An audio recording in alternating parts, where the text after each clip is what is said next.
Hari Guru.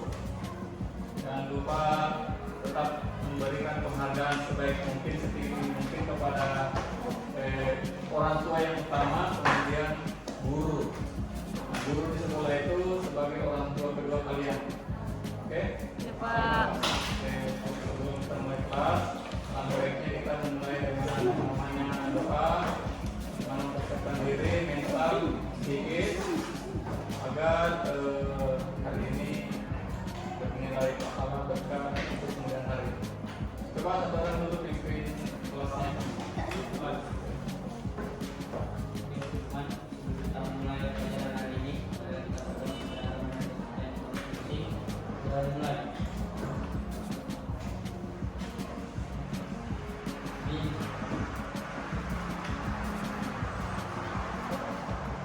Hai, salam kepada Pak Guru.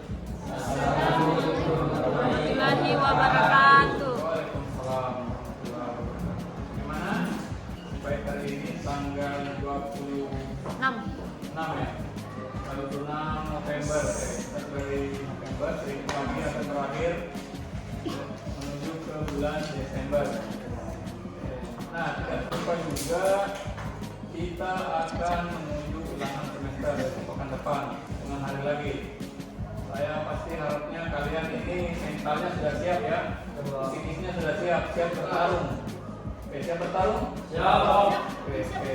Jadi pekan depan ini bertarungnya bukan dalam bentuk fisik, tapi psikis, mental kalian, kemampuan kalian. Betul-betul kalian memberikan kemampuan terbaik. Nah, dari berbulan-bulan lamanya kalian belajar, kalian mulai mencari ilmu. Nah, besok itu kita mengukur sejauh mana kemampuan kalian. Penting ya yang namanya sebuah penilaian, penting yang namanya sebuah mengukur kemampuan, agar kalian tahu sejauh mana batasan kalian. Oke? Batasan yang seperti apa? Batasan diri kalian. Oh, ternyata saya lemah di sini. Oh, ternyata saya kurang di sini. Oh, saya basicnya sepertinya condong ke sini. Misalnya ya, pelajaran TKJ, misalnya ada yang handal di bagian web programming, ada yang handal di bagian mikrotik. Nah, mikrotik kita bahas mikrotik. Hari ini kita akan bahas mikrotik, tentang apa itu mikrotik. Sebelumnya juga kemarin kita sudah bahas yang mikrotik seperti apa, prakteknya bagaimana. Namun sebelumnya kita cek kehadiran dulu. Oke? Lihat siapa yang tidak kehadiran ini. Sudah berapa alfanya kemarin bisa kita koneksi.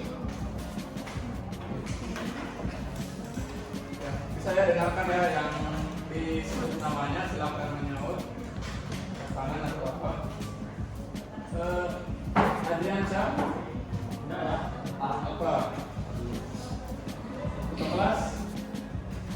Hadir, paket ya. Andika. Chandra. Hadir.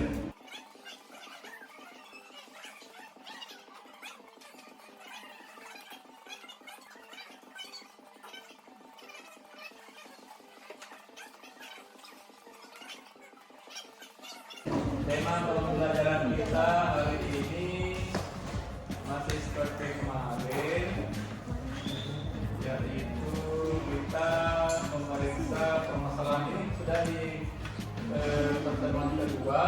Kemarin kita sudah melakukan praktik setting jaringan menggunakan mikrotik dengan materi Internet Gateway, di mana kompetensi dasarnya itu kalian mengevaluasi Internet Gateway ya menggunakan mikrotik. Kemarin juga sudah ada topologinya. Topologinya itu seperti yang kalian lihat, menggunakan mikrotik terhubung dengan akses modem internet. Nah, kemudian satu pelayan ini sebagai server interface atau dia yang setting ya. Bisa dilihat di atas. Kemudian tujuan pembelajarannya kalian adalah kita sudah kemarin sudah menjelaskan konsep, kita sudah mengklasifikasikan jenis internet, gateway yang benar, kemudian masuk ke menentukan cara konfigurasi. Kemarin kalian sudah menentukan cara konfigurasi. Hari ini juga kita akan konfigurasi kemudian demonstrasi dan praktikum kalian sudah. Oke, jadi tujuan pembelajarannya sudah jelas. Oke, kemudian materinya yaitu kita akan sedikit bahas dulu tentang jenis-jenisnya, kelebihannya, cara kerja, kemudian permasalahan. Nah, ya, itu subtema kita hari ini. Kita menggunakan dua kabel, di mana satu akses kabel saya siapkan dari internet. Nah, ini ada akses internetnya. Nah, selanjutnya hubungkan ke mikrotiknya di Ethernet 1. Nah, Ethernet 2 ini ke klien, yaitu PC kalian sendiri. Oke?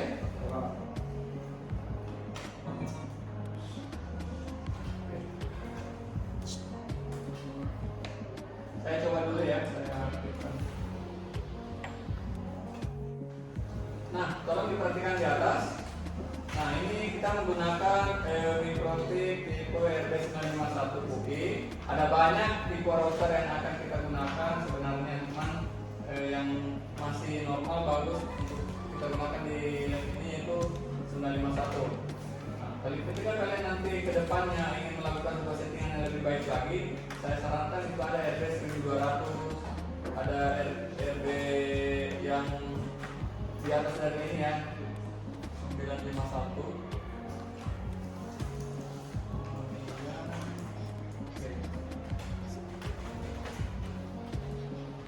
Sebelumnya saya bagi kelompok lagi seperti yang kemarin saya akan bagikan. Nah, coba kelompoknya saya bagi 3 kelompok. Ini kelompok yang ini.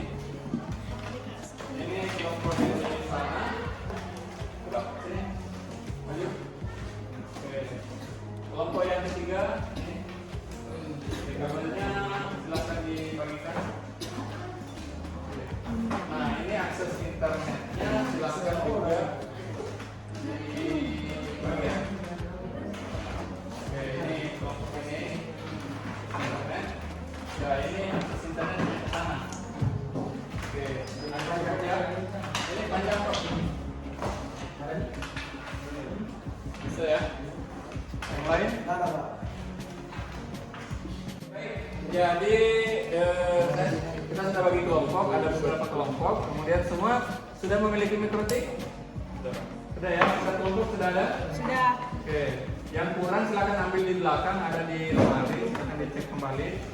Ini juga. Jadi mikrotik ini port Ethernet satunya terhubung ke internet, Ethernet 2 terhubung ke klien. Kemudian langkah-langkahnya sudah saya bagikan di LKPD-nya, sudah di laptopnya kemarin di flash disk.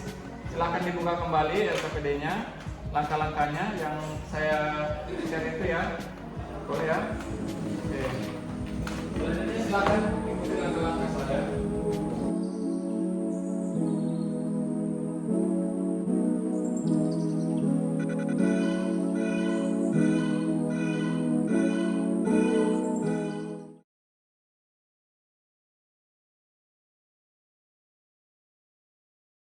Oke, baik, jadi Bapak sudah tampilkan langkah-langkahnya. Sekarang giliran kita persilakan kelompok yang akan tampil hari ini. Oke, beri applause dulu yang mau.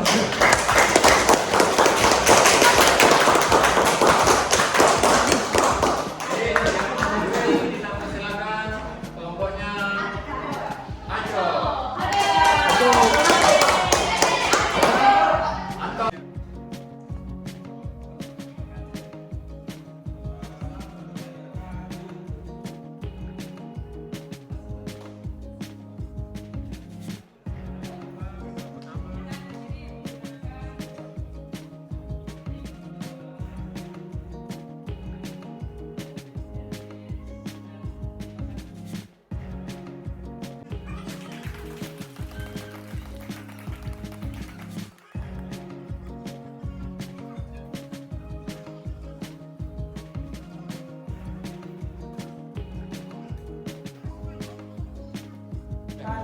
Silakan penanya dari mana?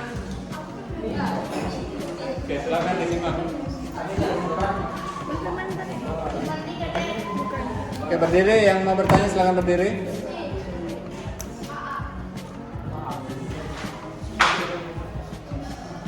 Assalamualaikum warahmatullahi wabarakatuh. Waalaikumsalam warahmatullahi wabarakatuh. Saya ingin bertanya, apa fungsi bridge pada floating? Bridge. Bridge. Oh iya, ada yang lupa dirubah menjadi mode bridge jembatan. Sehingga dia tidak memberikan epi. Betul sekali. Jadi solusi dari yang tadi itu sudah dirubah. Tadi dirubah ke mode bridge.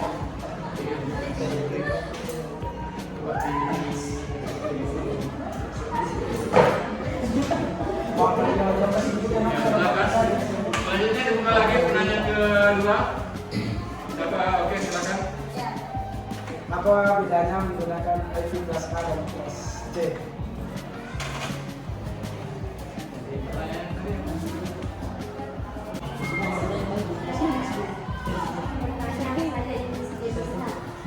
Apa saja jenis-jenis nut? Nah, tadi kan kita settingkan apa saja jenis-jenis nut yang ada di mikrotik ini.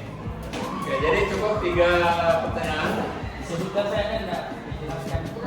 Jelaskan saja Kalau bisa jelaskan. jelaskan jenis dan jenis dijelaskan. Ya, baik.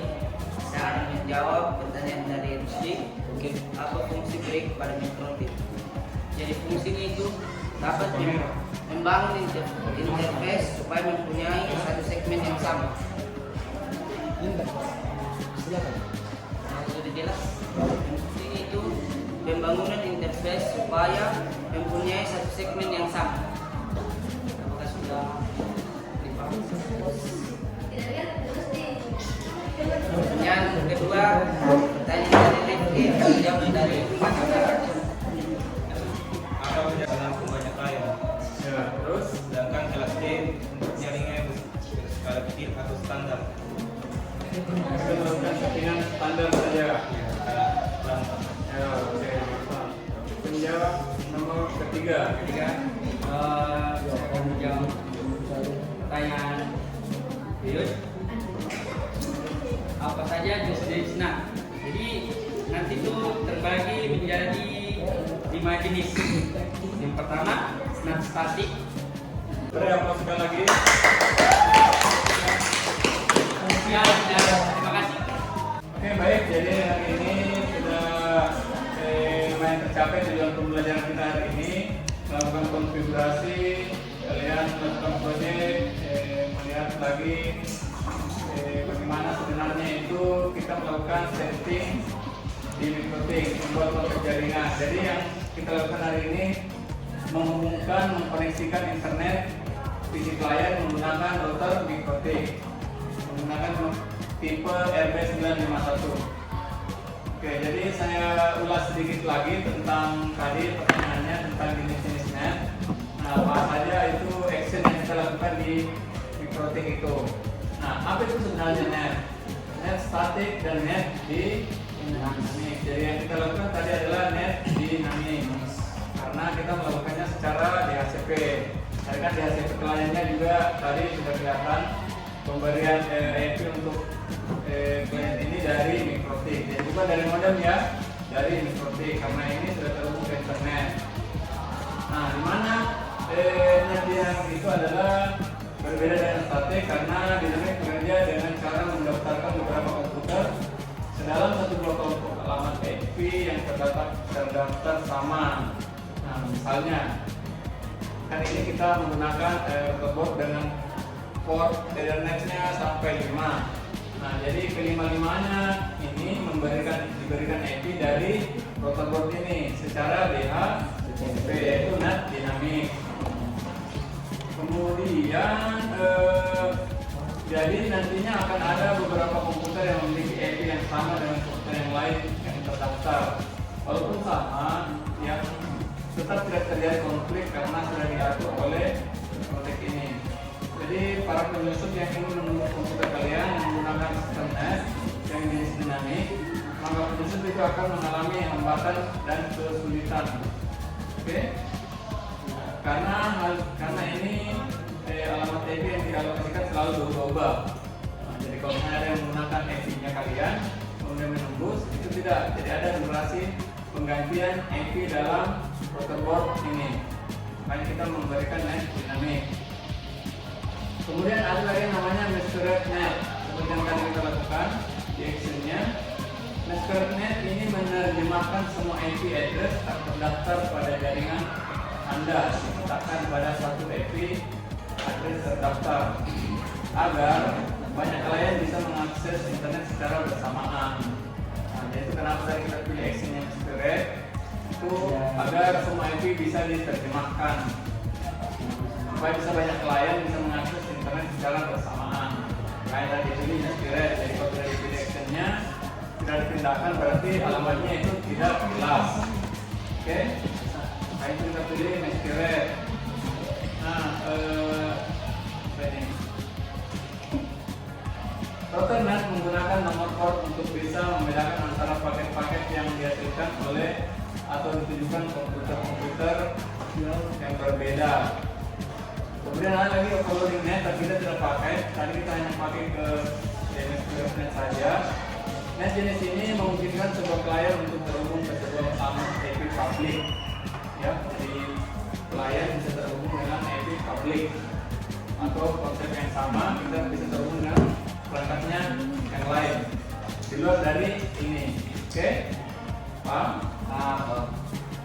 Nah, kemudian kelebihan NAT. Tadi kan ada yang bertanya tentang apa itu kelebihan NAT.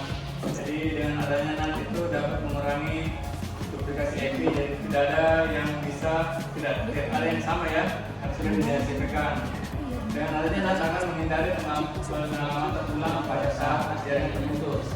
Kemudian ini terputus connection, IP sudah dibagi. Siapa yang belum masuk, siapa yang tercolok dapat IP. Nah, tapi kalau kita statik, kita setting ulang lagi. Mungkin kita lupa tadi itu IP-nya berapa, yang saya berikan berapa. Nah, makanya kendalanya pasti akan ada konflik. Nah, kalau kita di hasil ini, nanti ini, begitu dicolok, sistem sudah memberikan IP yang jelas. Oh, ini alamatnya ini, sekian ini. Cuman kelemahannya adalah NAT dapat menyebabkan keterlambatan proses. Kita menunggu dulu, loading dulu, pemberian IP dulu, gitu. Mana lagi kalau dia restart, misalnya menunggu waktu. Nah, kemudian NAT dapat menyebabkan beberapa aplikasi yang tidak bisa berjalan dengan normal. Misalnya ada aplikasi yang tidak kompatibel. Kemudian dengan adanya NAT dapat menghilangkan kemampuan untuk melacak data karena data tersebut akan firewall ini. Cuman amannya tidak ada spam masuk. Cuman kadang kita membutuhkan aplikasi itu harus diizinkan itu firewall. Kayak kemarin itu di AFBK saya ingin mendownload aplikasi client browser. Nah, di situ tidak bisa di-download kalau firewallnya aktif. Nah, harus dimatikan karena dia mengandung unsur yang bisa membahayakan. Tetapi itu sudah diatasi oleh si klien tersebut. Oke, paham ya sampai sini ya. Jadi bagaimana? Ada yang mau bertanya? Sebelum kita akhiri kelas, ada yang bertanya atau saya yang bertanya? Jadi materi kita ini sangat penting untuk kita kuasai ya, karena akan berguna di praktik akhir nanti. Nah, kemudian juga soal ini akan muncul di ulangan semester. Jadi bagaimana? Cukup ya hari ini? Ya, Pak. Kita beri aplaus dulu untuk kelompok penampil. Saya tutup kelas ini dengan akhir terima kasih atas kesempatan teman-temannya sekalian. Mungkin bisa ditutup oleh ketua kelas. Oke, teman-teman, pertama dari pelajaran hari ini kita berdoa supaya teman kepercayaan kucing. Berdoa mulai.